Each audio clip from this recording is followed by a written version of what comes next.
Because of the Gemini symbol, I've been talking about twin pillars and everything it encodes. Here are the twin pillars, once again, of Freemasonry, Boaz and Jachin.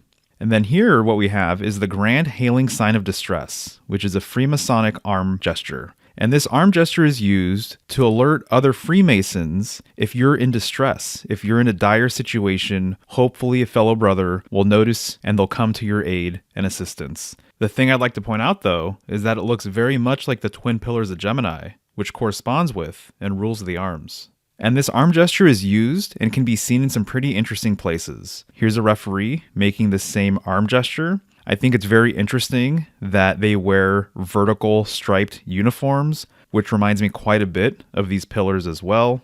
And here you can see the field goal post mirroring this arm gesture and the twin pillars as well.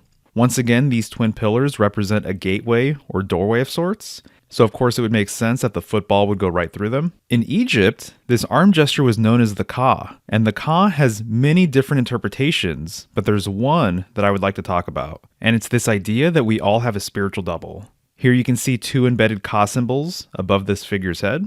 The idea of a spiritual double or invisible twin is very interesting and reminds me quite a bit of what many people say about the soul. It's this invisible part of yourself that lives on after your physical body has died. And the Egyptians had various rituals and beliefs around this, but very quickly, I'll go over this example that it reminded me of. And of all places, it was on The Simpsons. So in one episode, Bart sells his soul to Milhouse. He realizes something is off and he feels different, and so he wants to reunite with his soul. In it, he has a nightmare where he goes to a far-off land. All of his friends are there, and they're all playing with their invisible twin or spiritual double. Here you can see the twins playing with their spiritual doubles. Here you can see Milhouse with his soul and Bart's soul because he sold it to him. Bart's left without a partner, and he's really feeling it because he feels all alone, like something is missing. After a few twists and turns, Bart reunites with his spiritual double or invisible twin, and all is well. And so to me, in my opinion, the reason why I love this so much is because it shows you a visual representation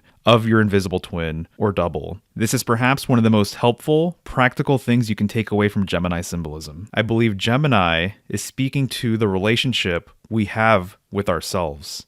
And if you want to look at it as your Ka, as your invisible twin, as your soul or your spirit, I think all of those metaphors apply, and I think they're all appropriate for different reasons. But the fact of the matter is the relationship you have with yourself is the most important one you'll ever have. There's so much more to be said about that, but that's what I'd like to put out there. The twins not only represent aspects of your external relationships, but also with the relationship you have with self.